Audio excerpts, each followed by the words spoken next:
Магадан, Колыма. Эти слова уже давно стали нарицательными. Многим они напоминают о трагических, жестоких страницах нашей истории. На магистрали Нагаева-Колыма работают заключенные северо-восточных исправительно-трудовых лагерей НКВД. Но об этих местах, пропитанных болью и страданием, написаны и другие страницы. Их автор – суровая, но необычайно прекрасная природа этого края.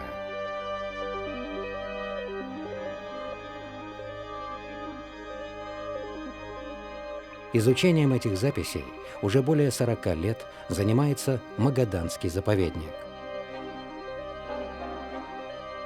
Заповедник состоит из нескольких участков.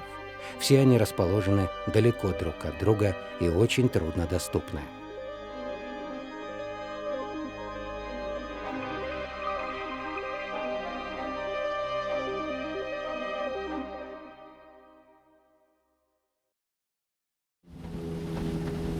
В конце сентября в Магаданской тайге уже ощущается неумолимое приближение зимы. Сотрудники заповедника направляются на Кава-Чоламжинский участок. Чтобы попасть на отдаленный кордон, необходимо преодолеть более 100 километров своенравных таежных рек. Встречи с местными обитателями здесь не редкость.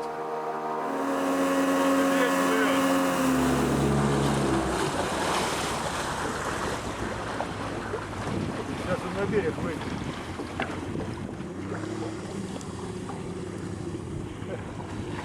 Хорошенький такой. Ага. Оп. Ай, ну что вы, промазал.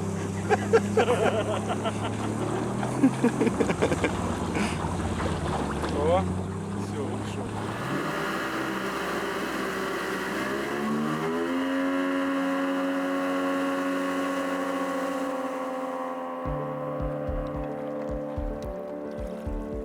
Кава-Чоламжинский участок расположен в междуречии заповедных рек Кава и Чоламджа и является самым большим в Магаданском заповеднике. Именно там, несмотря на надвигающиеся холода, происходит самое важное действие, от которого зависит жизнь многих обитателей этих мест.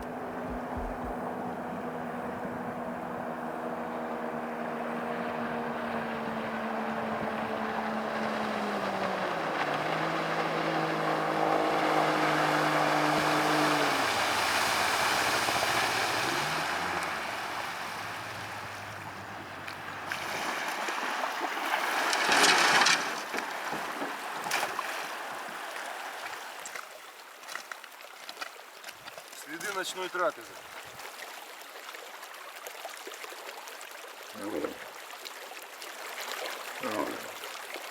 Но инспекторы заповедника проделали долгий путь не для наблюдения за любителями рыбы. Впереди встреча с более редким гостем.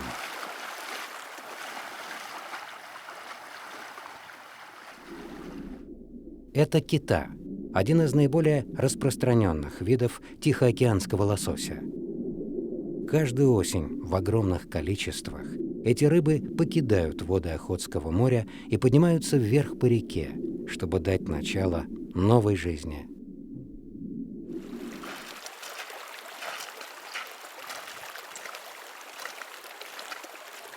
Специалисты заповедника с особым вниманием относятся к этому месту. Из года в год они наблюдают за процессом нереста, оценивают состояние подошедшей рыбы. Это уникальное хуренское нерестилище. На первый взгляд здесь нет ничего необычного. Такая же протока, как и другие. Но рыба выбрала именно это место и нерестится здесь уже сотни лет.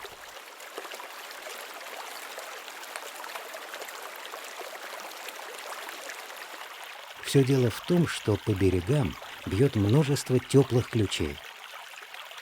Они не позволяют нерестилищу покрыться льдом даже в самые суровые зимы. А открытая вода – это в первую очередь доступ кислорода, столь необходимого для полноценного развития икринок. Это солнечный свет. Это еще немного тепла, такого дефицитного в этих краях.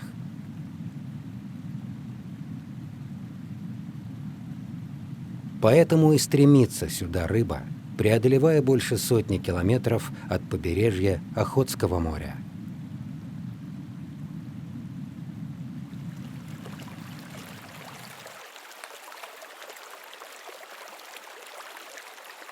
На нерестилище неспокойно.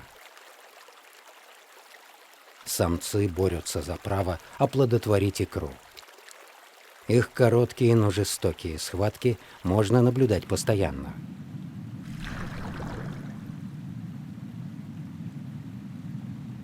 Это необходимый ритуал, предшествующий нересту.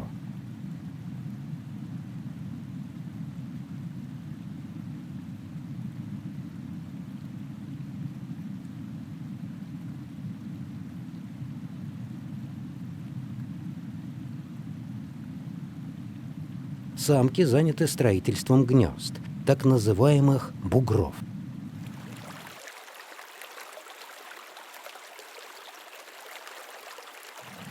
Такое гнездо самка отложит более 1000 икринок.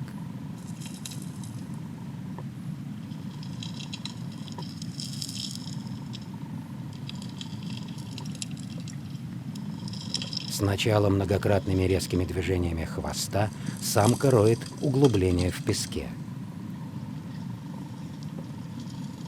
На это уходит несколько дней изнурительной работы.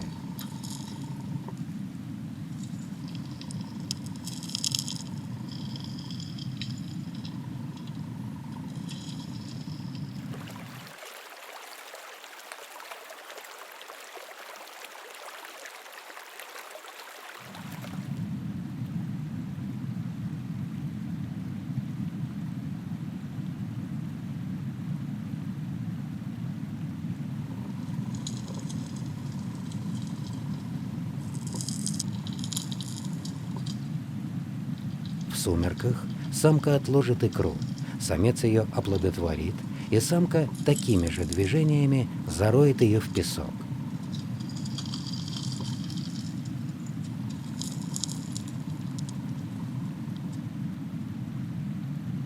Около недели она будет оставаться рядом, защищая гнездо от попыток других самок отнереститься здесь же.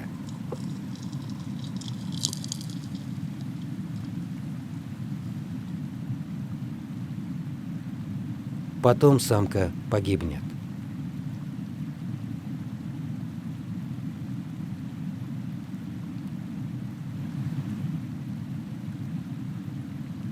Самцы держатся дольше, чтобы оплодотворить всю икру, но и они гибнут, становясь кормом собственной молоди, которая появится лишь в апреле. Очень скоро здесь наступит суровая долгая зима, и жизнь замрет, чтобы вновь возродиться через несколько месяцев.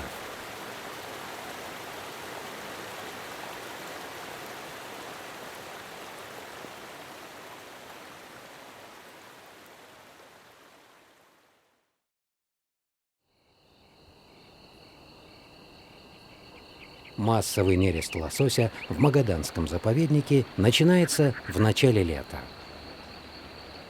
В это время все самое главное происходит в долинах рек, которые становятся основным центром природной жизни.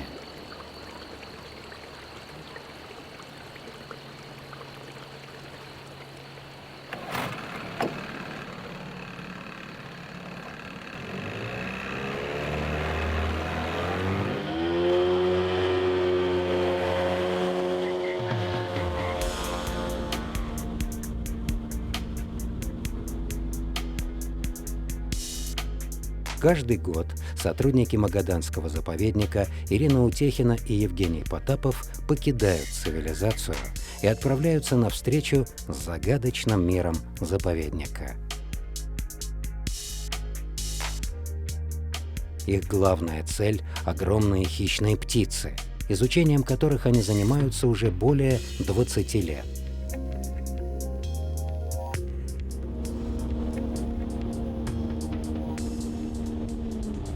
То справа, то слева на поверхности воды появляются головы каких-то крупных животных.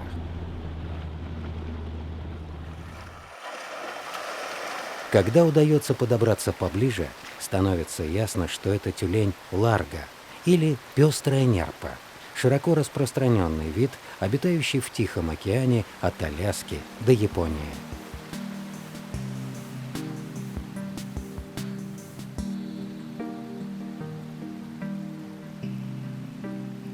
Тюлень в море – это нормально. Но здесь, в тайге, среди волков и медведей, почти в сотни километров от побережья. Но, судя по всему, океанский пришелец чувствует себя в реке прекрасно. Как и в море, ларга образует залежки, насчитывающие порой несколько десятков животных.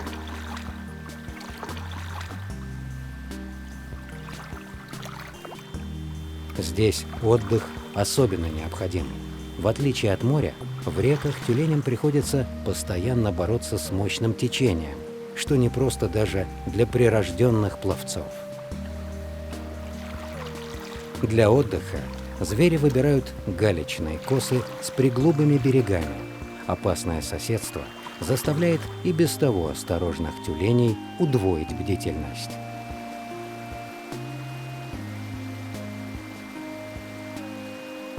Но, несмотря ни на что, ларга каждый год покидает привычные воды Охотского моря и устремляется в реки за обильной и доступной пищей, на несколько месяцев становясь полноправным представителем речной экосистемы.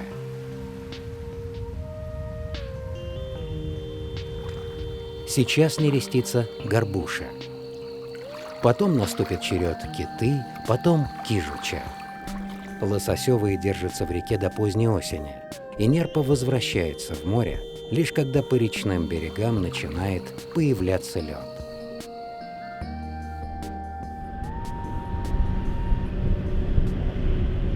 Рыба – основной источник пищи и для могучих птиц, ради которых ученые отправились в путь.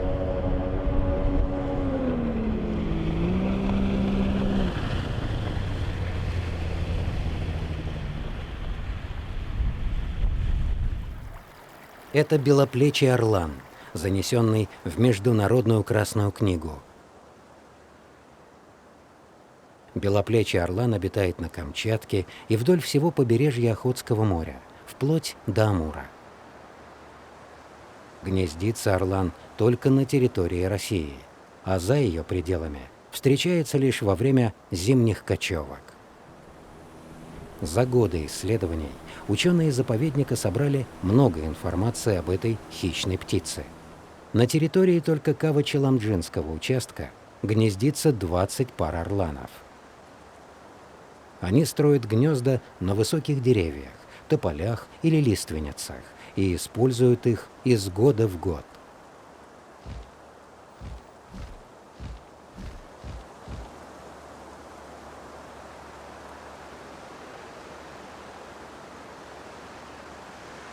Река исправно снабжает птиц рыбой.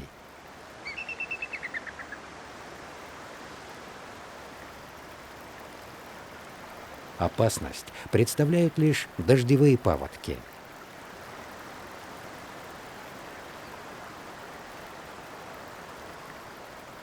В мутной воде трудно разглядеть добычу. И тогда птенцу может не хватить сил, чтобы выжить.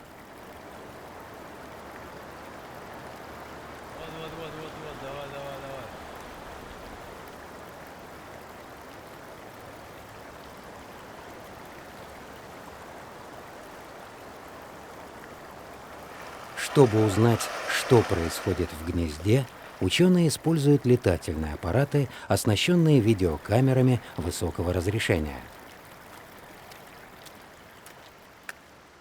С их помощью они получают всю необходимую информацию. В кладке орлана обычно 1 или 2 яйца. В гнезде, к которому направляются ученые, было только 1. Наблюдения проводились весной, и сейчас необходимо узнать, появился ли птенец и в каком он состоянии. Предполетная подготовка занимает считанные минуты.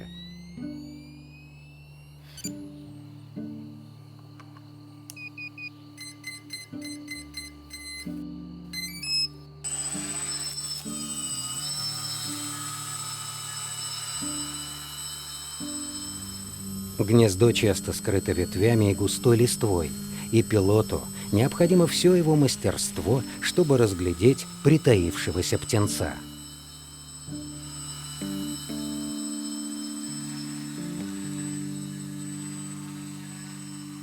Женя, чуть-чуть вперед его можешь продвинуть? Вот так, вот хорошо. Вот он прямо сюда здесь сейчас снимает.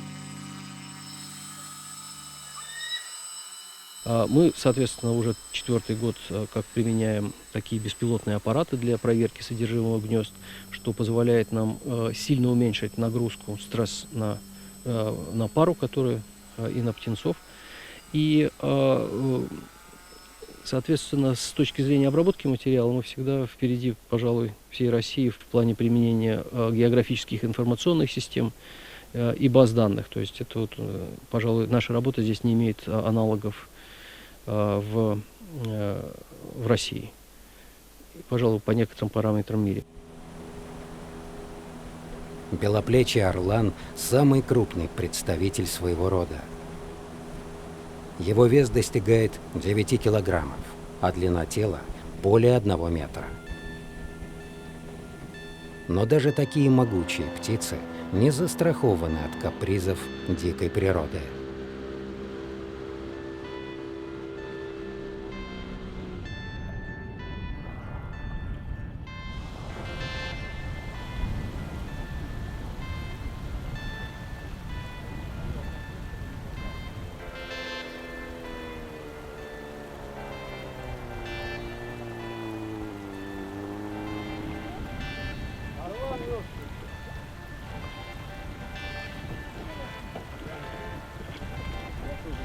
Вот прямо так и лежал?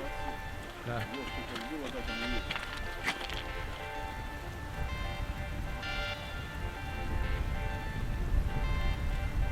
Не так давно, да?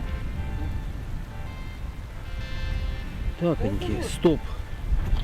А че, смотри, вот это что? Ну? И он когтями кого-то хватил. Смотри, у него грязно. Он с кем-то подрался. И это вот, смотри, это шерсть. Это шерсть, он кого-то схватил, да. Значит, они с волком. А может, тут волк дохлый валяется? А посмотри, Далеко не ушел? щенок может быть. И здесь, да, вот мелкие шаги у него. Подкрался бы против ветра, видать.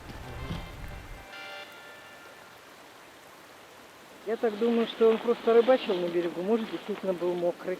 А они могли только сзади напасть. Он сзади напал, у него как раз на спине эти самые, он его ударил. Может, тот успел разок вывернуться и зацепить его чуть-чуть. Слушай, за столько лет это вообще первый раз, что мы вот так вот здесь нашли одного взрослого летом мертвого орлана. В дикой природе у взрослых белоплечих орланов врагов практически нет. Нападение волка на такую огромную сильную птицу – случай уникальный. Почему один хищник решил напасть на другого – загадка.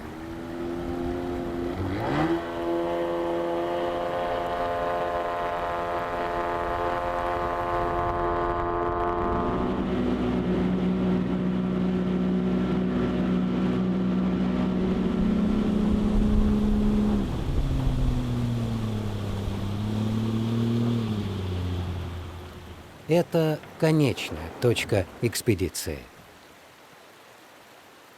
Вот официально у нас вот эта вот последняя точка мониторинга.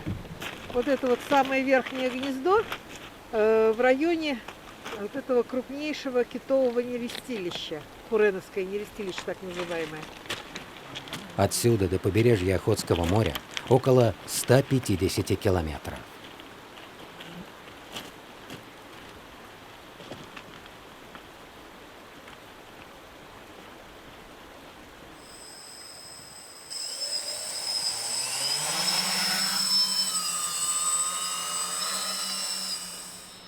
Мы были, по сути дела, первые, кто начал изучать орлана на северо-охотском побережье. Когда мы собирали данные литературные о нем, то не было, собственно, ничего.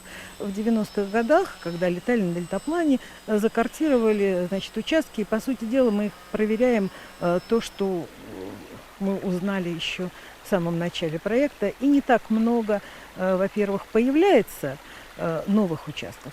А с другой стороны, старые участки, как правило, всегда все заняты. Орлы, большие орлы, они гнездятся не каждый год, вот. Но, тем не менее, то есть численность как бы... Мы не заметили никакого резкого снижения численности за эти годы. Научные работы на Кава-Челамджинском участке закончены. Впереди отдых на уютном кордоне.